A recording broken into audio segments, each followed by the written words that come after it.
the volume. Turn up the volume. You've arrived at the destination for all things Kentucky. This is the Bleed Blue Network Podcast.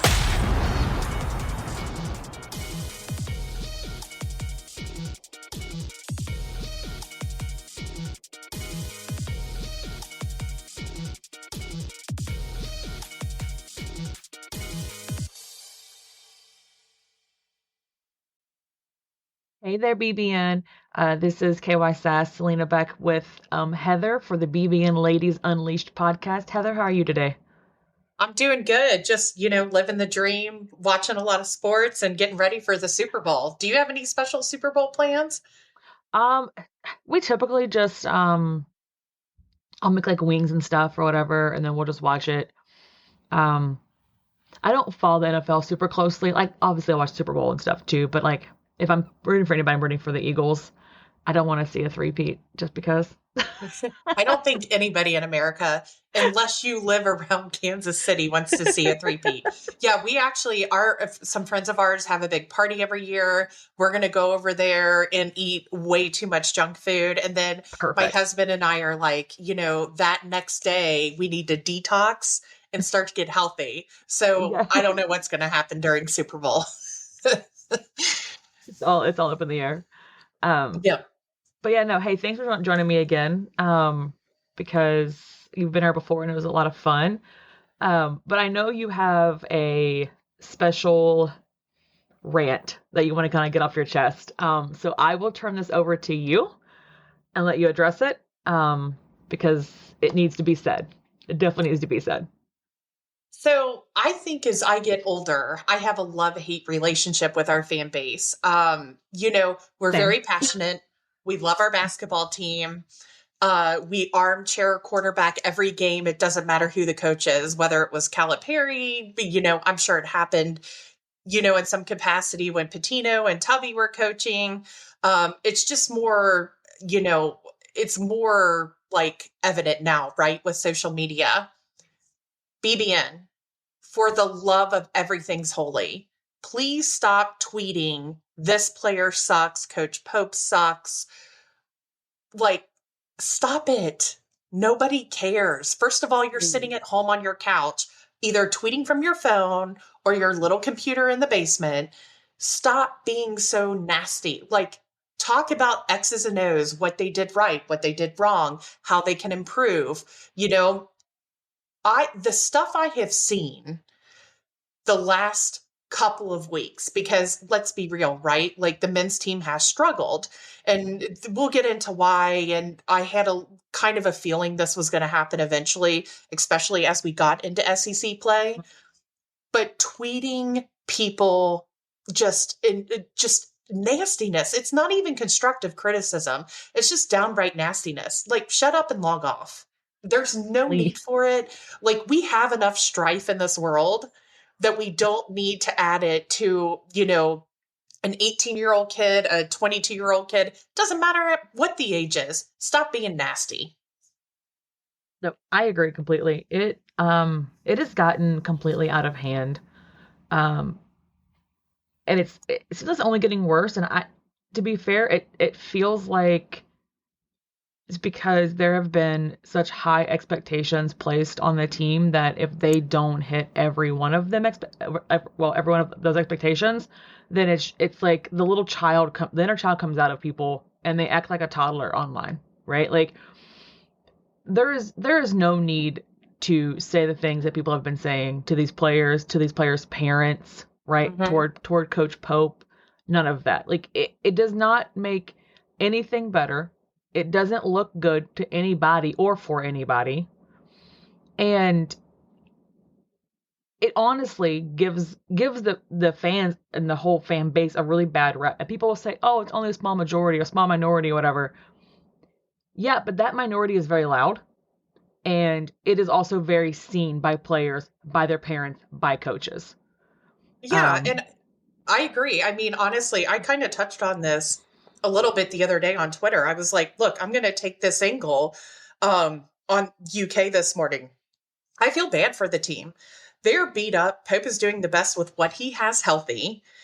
And they're getting exposed a lot on defense again, which, by the way, I thought was going to happen, right? Even if they were healthy, because this is a team of shooters. And while it's great to have shooters, you have to have some guys that can kind of bang around in the paint. While Amari Williams is starting to kind of emerge a little bit, I mean, we don't have that guy that we can count on to like stop whoever at the rim. Amari Williams is getting better, and he's doing awesome, by the way, which I love the emergence of Amari Williams. But Me too. but again, like they were built on a team of shooters, which is what Pope wanted. He said this from the beginning of the season, and he's continuing the same rhetoric today. Like, they have to take a certain amount of threes to win games. They have to score the points to win games. And people may say, oh, that sounds pretty generic, Heather. But like what he is saying is we're going to have to shoot people out of the gym because I know what I have. I know what I need to do. And this is, and it's worked for the most part. But when you get into conference play like the SEC, which is clearly the best conference in college basketball on the men's side this year, you have teams that are going to get physical, push you off the ball a little bit, and then it's hard to score. And that's where this team has struggled. And you know what? I'm going to give props to Calipari. He literally read the scouting report and actually came in with a very good game plan. Like I know people are like, oh my God, Heather, are you really going to give him credit? But it's true. He did what every other team that's beat Kentucky this year has done. He's gotten physical with them. And a lot of these guys have a hard time playing through contact. Now, on the flip side, again, we're pretty banged up. I mean, we're without our starting point guard. Kurt Chris is out, right? And our backup point guard. And I'm still not sure Andrew Carr should be playing. And God love that kid for playing through back spasms, because let me tell you, I've had back spasms before and they're not fun. So no, they're awful. Yeah. So, I mean, they're beat up. They're doing the best they can. And you know what? I still think Coach Pope is the right man for this job. He understands the assignment. He's smart basketball-wise. His IQ is insane. And the fact that we already have people calling for his head drives me batty. Like, what do you expect this guy in how many months put together this patchwork team of guys from different conferences? I feel like I'm still on my rant. And they have played great basketball. And I think, we had talked about why everybody's hopes got up, right? Like, look at our resume. We beat a ton of top 25 teams. And then we've lost to teams that maybe we shouldn't have, right? So again, we know what the ceiling is for this team. And it's a very, very high ceiling. They could 100% healthy. I think they could compete with anyone, except I'm a little bit worried about Auburn, who I still think is the best team in the country. No, I agree. I agree with that. Auburn is the best team by far. I mean, literally, they can really compete and make a run if they were 100% healthy. The fact that they're not 100% healthy and they are struggling a little bit, right, doesn't shock me, because I even thought they were going to do that at 100%. Right. Like you said, the league this year is completely different. It's almost, I like to equate it to the SEC football too, right? Like, where every week after week, teams go in, and they are beating each other up. Oh yeah. And then you have players get hurt because it's so physical, it's so rough, it's so demanding on them. And the basketball league is the exact same way this year. Very physical, very demanding. Every team is much better than they have been. Every team is good.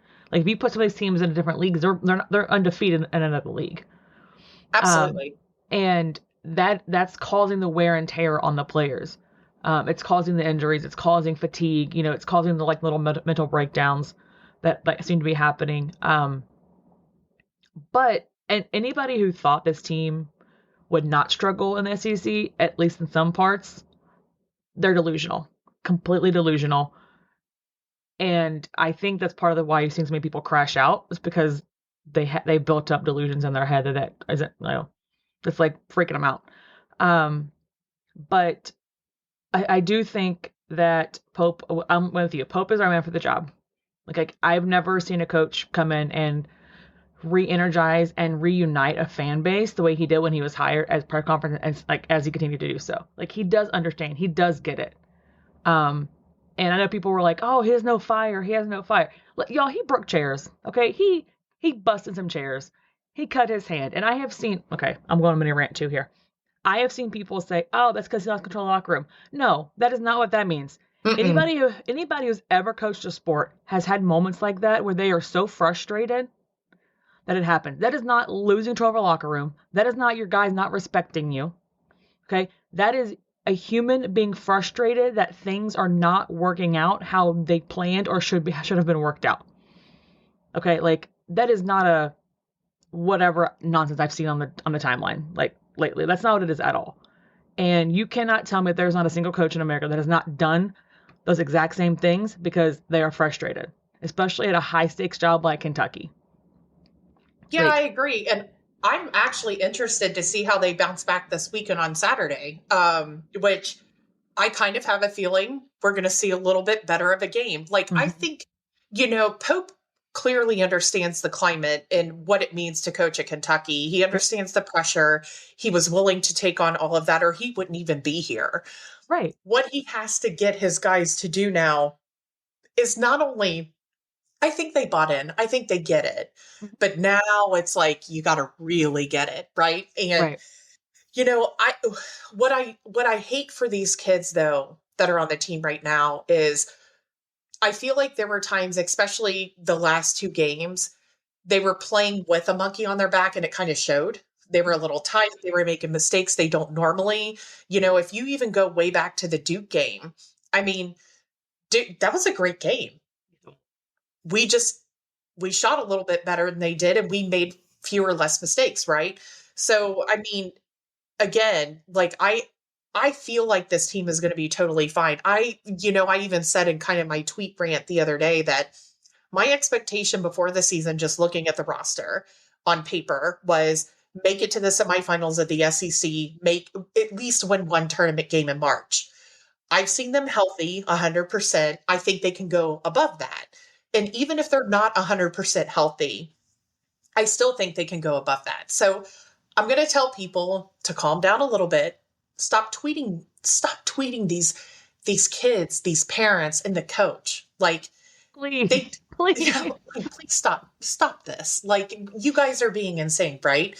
I mean, at the end of the day, I look at, and I have some friends that I've met through Twitter through the years, because I've been on Twitter forever, I feel like, but I have some friends that have been tweeting some kind of asinine stuff. And I'm like, you know what? I love you, but you're wrong. Right. So I think Pope again has over exceeded my expectations for this first year. Now, if we get into year 2 and 3 and there's no progression, which I don't expect is going to be the case, Right. then we can start having some conversations. But right now, I think he's doing a phenomenal job. He's doing the best he can, especially with a beat up team. No, I completely agree with you. Especially on, like, this year is kind of, like I said, it's patchwork year.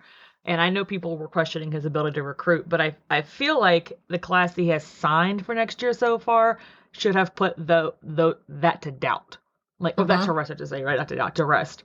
Like, Pope's not one of these people who's going to go out and pay these players insane kinds of money, because he realizes that those players are not for Kentucky. Right? Like that, and he's building teams that want to play for Kentucky and for this fan base. Sure. And, I mean, yeah. Sorry. You're good. I'm not worried about the future as far as recruiting and team set up. Like, I am thoroughly impressed that he put this team together in a month and they've been able to do what they have done so far. Yeah, I mean, again, they've beaten some quality opponents. Like, if you look at their resume, top to bottom, I mean, of course, obviously, we all know they've dropped some games that on paper they shouldn't have. Yeah. But they've also beat some really quality teams. Like, they're still a tournament team. They could still make a run. Will they win a national championship? Probably not this year. I mean, and this is just me being honest, but I think they could make a run. It's not, but I'm also not delusional that if we're not 100% healthy, things can change, right? So, and again, I will be curious when we do play Auburn, which I think is toward the end of the year. I will be curious to see what happens. Yeah, at Rupp. I'll be curious to see what happens because obviously we've dropped 2 games at Rupp already against good quality. One was ranked, one wasn't, but I'll be curious to see what happens because good teams like Auburn, are a good litmus test for for teams like us who are kind of like stuck in the middle. And you know what? The other thing I'm going to tell people too is once we get in the tournament, like we're playing tough competition all year. There's no off game. Yeah. That is going to help at tournament time.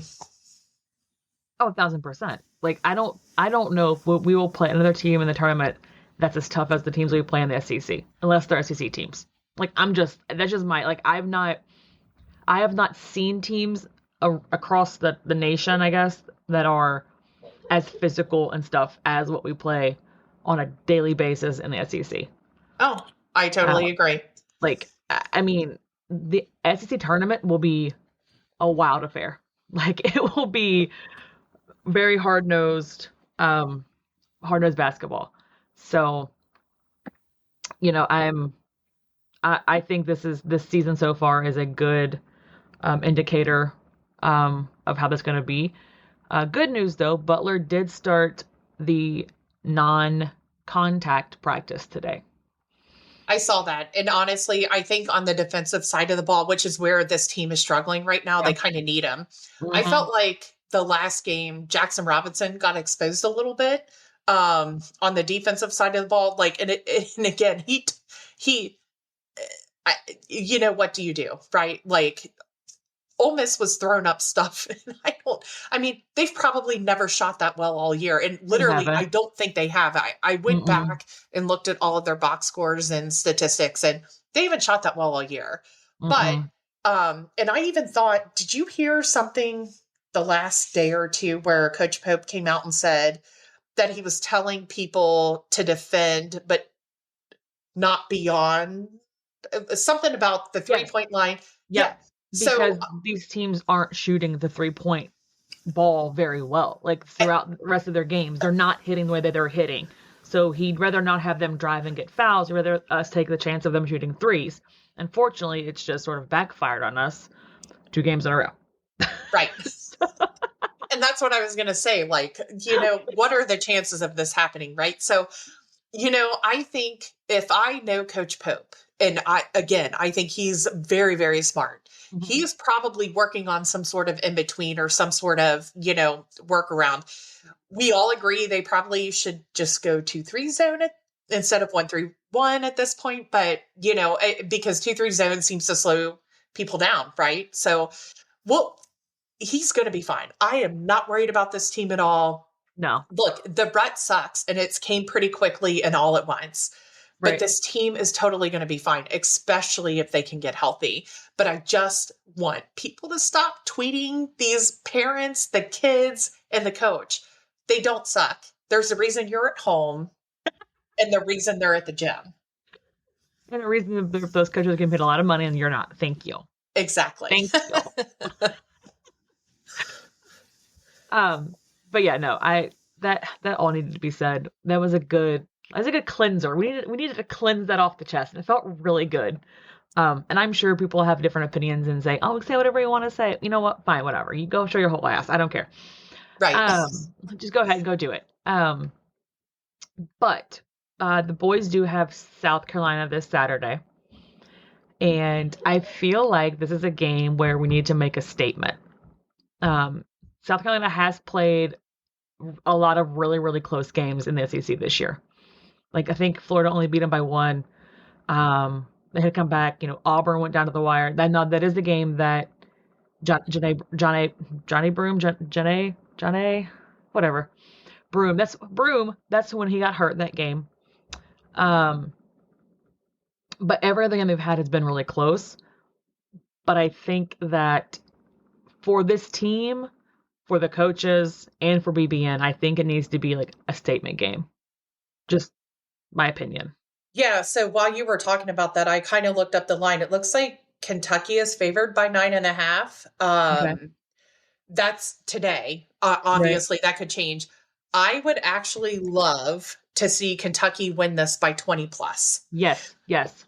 And I don't, again, and here I am putting pressure on those kids.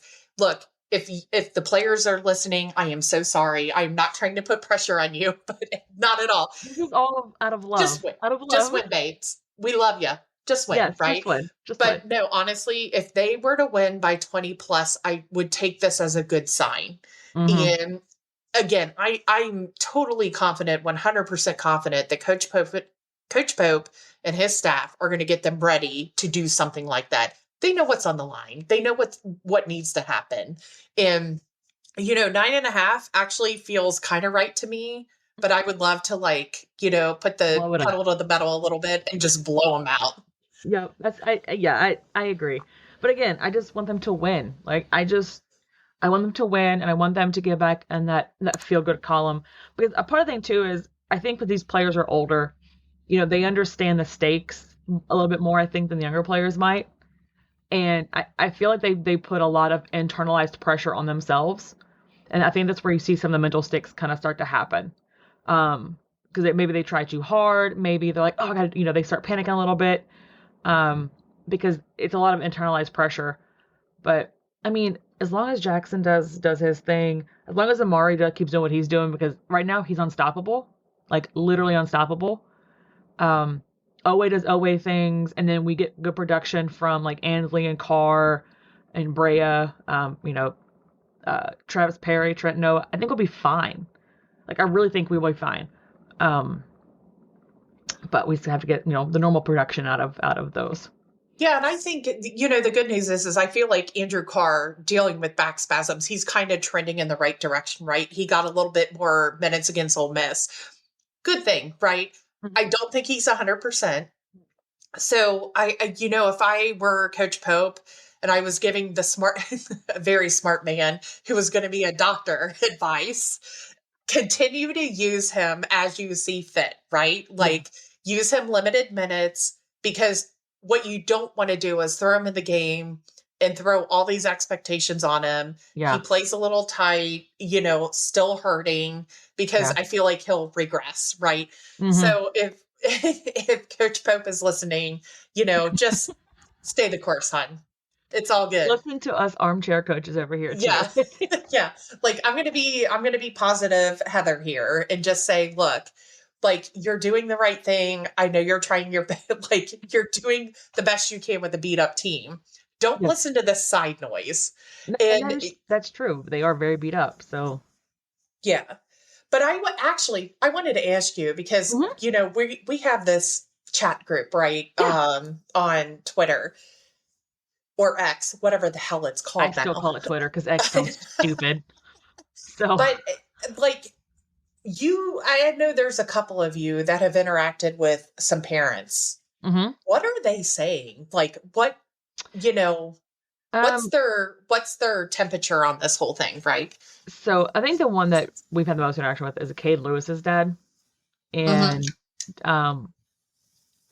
he might be one of the coolest parents we will ever have come through here. And that's not even lying. Like, he gets it. And he gets it in a way that you don't see most parents getting it. Mm-hmm. Like, he joined the Spaces one time and he talked for a while. And first off, he's doing a hell of a job raising Caden. Okay. Like, that kid's speaking like at like national events, right? He's a really solid person, great player. But his dad's is not scared of the noise. Like, he gets it. Like, he gets the passion of the fan base, I think, which you have to understand that a little bit to come play at Kentucky. Like, you have to understand that, yeah, we're going to love you really hard. We'll also crash out on you over the smallest things, and then we'll go back to loving you 5 seconds later. Okay, like, we will do that. Okay, we will go back and forth in 30 minutes 50 times. But I don't know. People, if you haven't listened to where he was on the Spaces with Bleed Blue Network, we have it recorded. It's out there somewhere. go listen to it, and I think you'll understand more of kind of what I'm saying. It's hard to explain without listening to him talk, but he understands the passion about it, and he understands the work that it takes to be involved in this program. We're getting a really good one with him, and I'm excited for Caden and his parents to be fully on board, as far as like on campus and practicing and like in the games and everything else.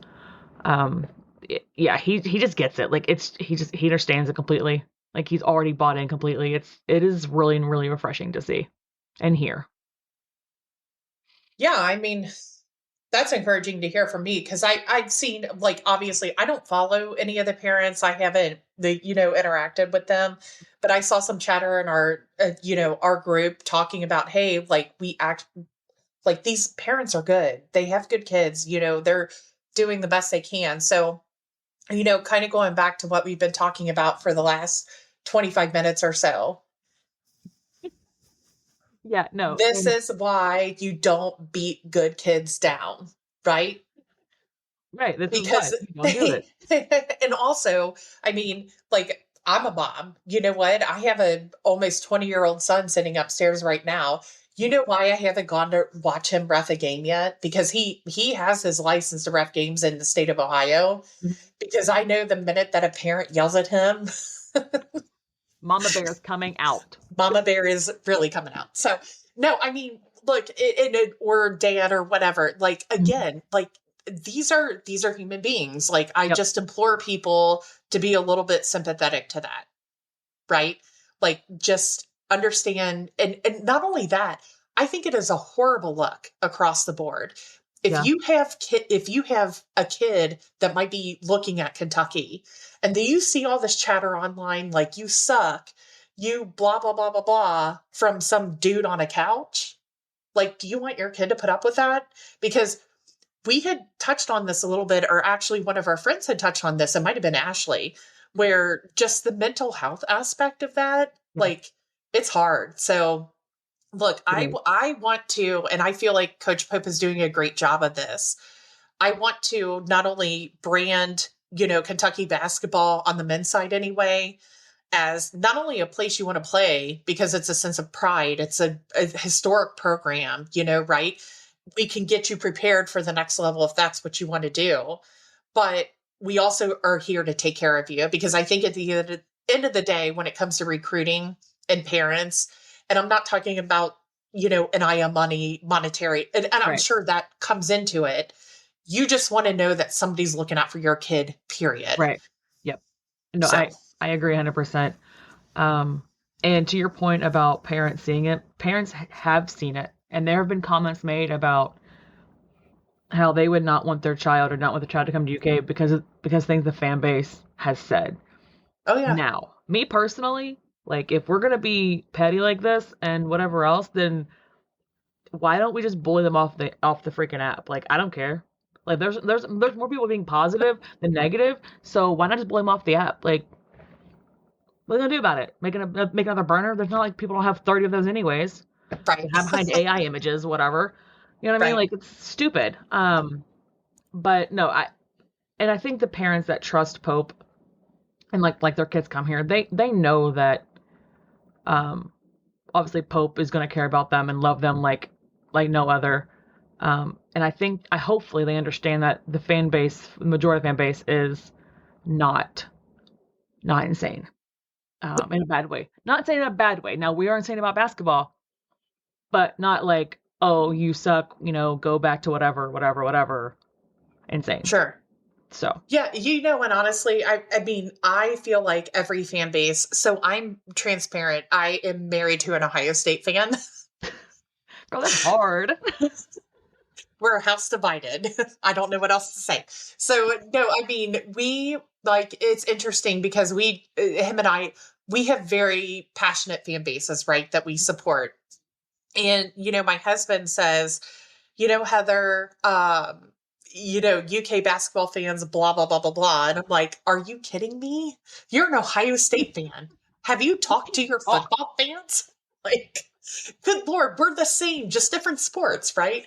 But at the end of the day, the one thing I do appreciate about rather my husband is that he sees kind of the human side of it, like how it affects kids. Because obviously we've had kids go through sports. Like we have a daughter right now who plays highly competitive soccer on the club side. Her high school team's pretty good. And there's parents like, oh, this sucks. It even happens at the high school level. Like, we see that, and my point is to all this, we see that human level. So it's, I just really, really want people to understand that, look, I love Kentucky as much as you do. I support them in every sport. It's the same way with Ohio State fans, but don't be a dick. Like, just don't be a dick. Please don't be a dick. Sorry for the language. Don't be a dick. We don't care. We don't care about language around here. It's fine. Pretty sure I dropped an F-bomb in the one with Randall last night. So, it's whatever. It's fine. Anyways, moving on to much healthier and happier topics, because we can rant literally all day, I'm sure, about the fan base and things that happen of the fan base. The women's team. Listen. Mm-hmm. They are so good. And they are still being incredibly disrespected by the AP poll. Why? I have no idea. I cannot understand it at all. Maybe it's going. They're gonna have to go beat LSU, be competitive with South Carolina, and all that for them to finally be respected. But like, they've lost 2 games and they've only lost 1 in the SEC. And the games that they are like winning, it's usually pretty handily. Like, they don't have a lot of close games. So I don't know. I love them. I think and I know today they just sold out their 3rd home game. Every home game needs to be a sellout. Every single one. Yeah, I saw that. You're talking about the Georgia game on 2/16, which, by the way, is when my son turns 20. Wild. I can't believe I have a 20-year-old. But no, I told you before we started recording tonight that I actually watched them play at Oklahoma. And what was most impressive to me about that win on the road is how well they shot. I mean, I think beyond the arc, they were like 40, 41%. Of course, Georgia Amore, she had ridiculous.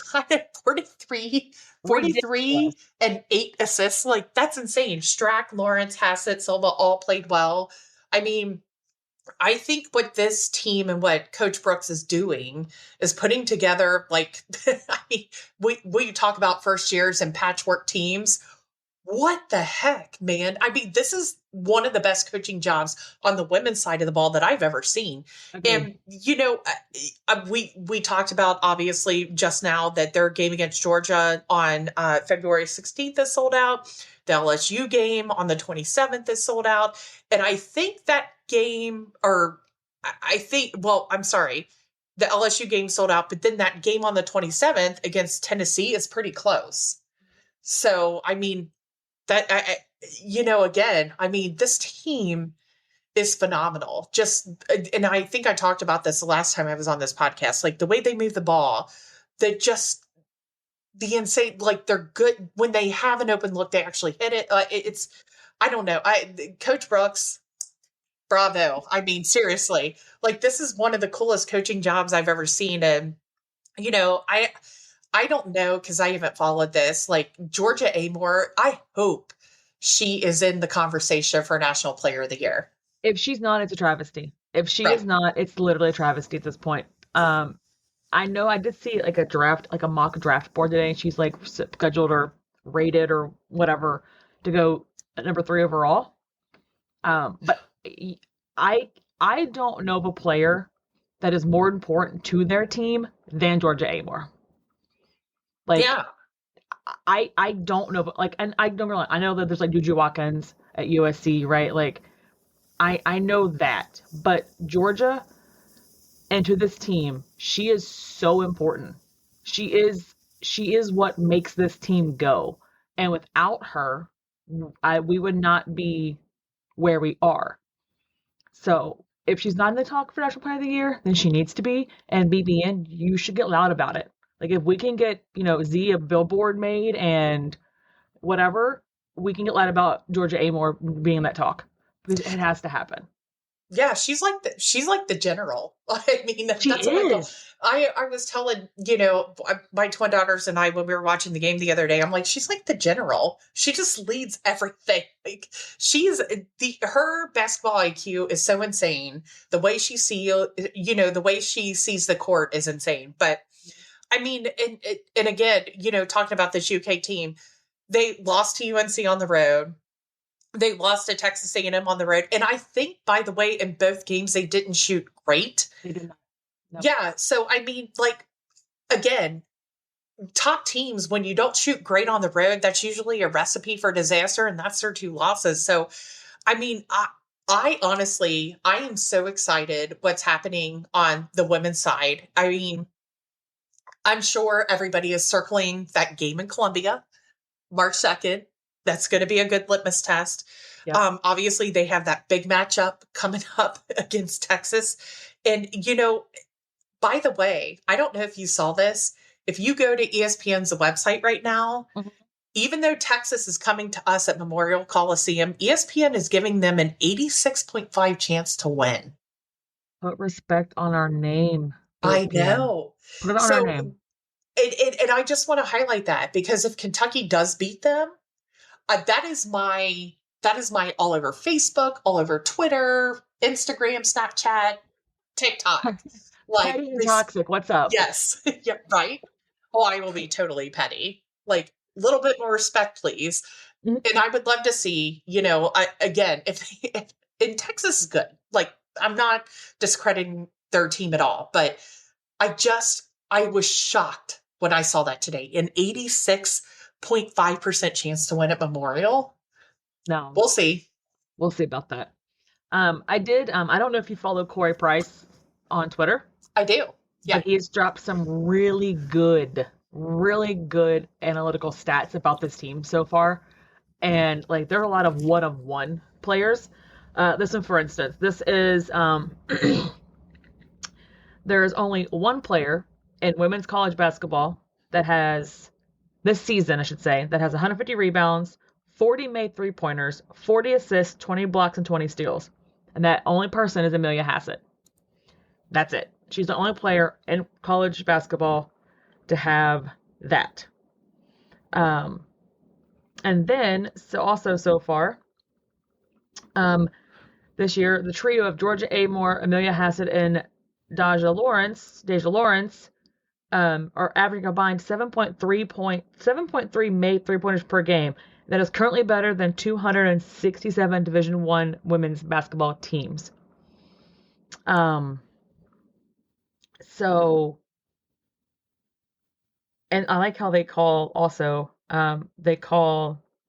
Hassett, Strack, and Key the triplets. That is also very, very cute. I saw that, yeah. But, I mean, they are doing... There's another one. The duo of Key and Strack are combining 4.1 blocks per game. That is better than 297 Division I women's basketball teams. So these girls are doing things that other teams and other players are simply not doing.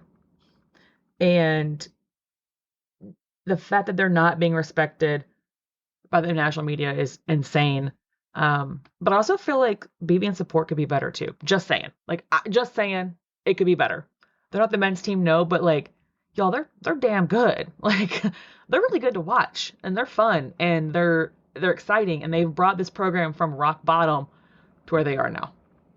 Yeah, and honestly, my girls and I have talked about, depending on what their draw is, in March and April, there's a chance that my crew might be rolling out to watch a tournament game. Oh, yeah.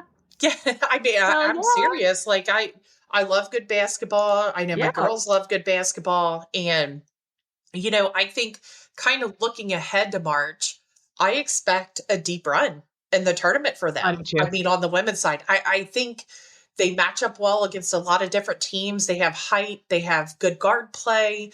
They just, again, I keep talking about this. I keep harping on this, how they move the ball and how their general, right, Georgia Amore, sees the the court is insane to me. Like, I don't see that too much. Now, to be fair, I have not watched a lot of UCLA women's team. I know they're the number one team in the country right now.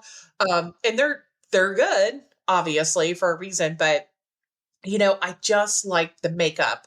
And I like the way that Coach Brooks is leading this team. And I really, really do expect the girls to make a deep run. No, I agree. I agree.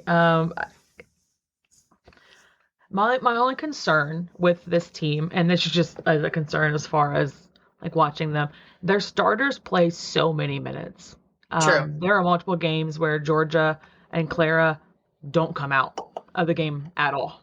True. And that does worry me about wear and tear, right? Injuries or fatigue, like later on in the season. But that's just as a fan, I'm like, oh, okay, what happens then, right? That's literally the only concern I have. We can rebound, we can play defense, we can shoot, we can block, we get steals. I mean, like everything else is fine. I'm just concerned about the wear and tear because of how many minutes that they play. I know that's been mentioned before on like during broadcasts for them as well.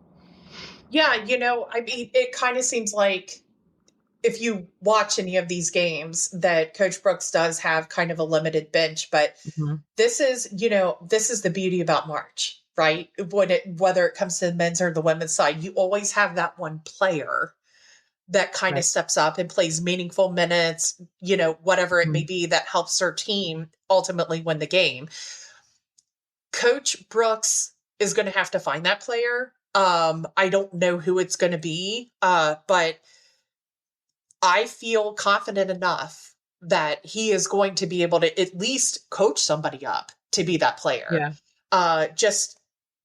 And maybe that's what they need to be successful. But if you go back, though, and look at all the top teams in the NCAA, do any of them have a deep bench? Because I don't know that. I think South Carolina does. That maybe? Yeah. And UCLA might a little bit. But I again, if he can find that one player that can come off the bench, make produce some meaningful minutes, I think they're going to be fine. No, I agree with you. And again, also people at BBN understand they're technically down 2 starters, or at least for sure one more starter. Like there are players on the bench that could be starting that are hurt, that aren't even playing. So not only does that speak to like the bench depth and kind of where it's at, but also speaks to the level of recruiting and coaching that Kenny Brooks did. And like just how much better, if even they could be better, this team could be, because their 2 starters are on the bench right now because they're hurt. So that is crazy. But anyways, yeah, if you haven't watched a girls' game yet, tickets are usually really cheap and easy to find, and I would highly recommend getting out to Moore Coliseum and check them out. It's a really good time. The renovations are beautiful. And the team is really, really fun to watch. So BBN, what that means is go support because they're good, right? Yes, go support. Go support. So Sabrina, Salena rather, we wanted to talk about also coming up. There's some like baseball starting. There is. It's kind of wild to think about that already, especially since we might get snow next week. By the way, I know. Don't say that too loud. Michelle will be yelling about a parking lot. Okay, that'll be her rant of the week. Michelle, we love you, but we know how you feel about snow. Okay, we know.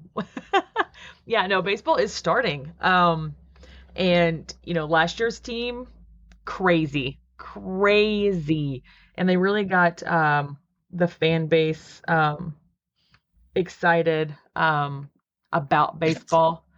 And I know last year we had a lot of record-setting crowds at the park. And I'm excited to see kind of where this team goes. I know they have kind of put out some mock uniforms as well. And those powder blues, listen, those are fire. Yeah, I haven't looked them up. I'm going to look them up right now while we're live on our podcast. Live on the podcast. We're looking up. Yeah, they put some powder blue ones out and like concepts, I guess. And whoa, those are straight fire. I was like, I need those. Oh, I like. Right? I just saw them. Those are good. I'm Those in. are so good. I'm in. We're in for those. But yeah, no, again, BBN, if I know a lot of people got into baseball last year and supported the team, because they did some really good things last year.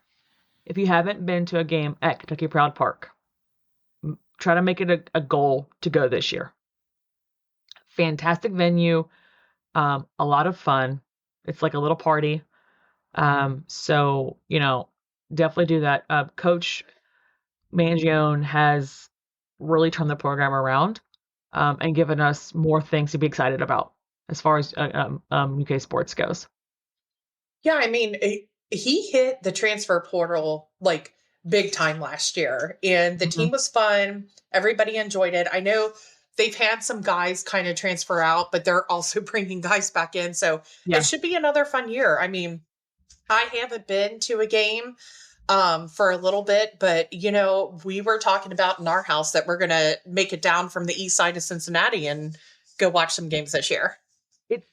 I think I went my first ones last year, and we'll go back this year for sure. Like, it's a lot of fun. Like, it's also beautiful up there. It's a great park for baseball games. You can bring chairs and sit on the side or whatever. So great, also good family atmosphere too. So, but yeah, BBN, if you haven't, hit up KPP this year for baseball season and support the boys, because I think we're going to have a good squad again this year too. Yeah. So, Salena, we're talking about like sports and stuff, right? So we briefly touched on, I think before we started recording, the Super Bowl. And we talked about our plans and what we were doing. You and your family do stuff at home. Kind of, that's awesome. I love it. Who are you rooting for? Because I would suspect it's going to align with the rest of America. I thought I mentioned it when we recorded. If not, the Eagles, because I do not want to see a three-peat. Okay, I know. And if you're a Chiefs fan, I'm sorry. But no, we're not. Give me the Eagles all day, every day. Saquon Barkley needs a ring. Thank you. Yeah, actually, you stole the words right out of my mouth. I would love to see Saquon Barkley win a ring. I think he is the best running back in the game right now. Yeah. Love his game. And, it would be cool. I know there's some historical aspects, around the Super Bowl with three-peats. It's never happened, but America needs a break. Sorry, Kansas City. I'm rooting for the Eagles too.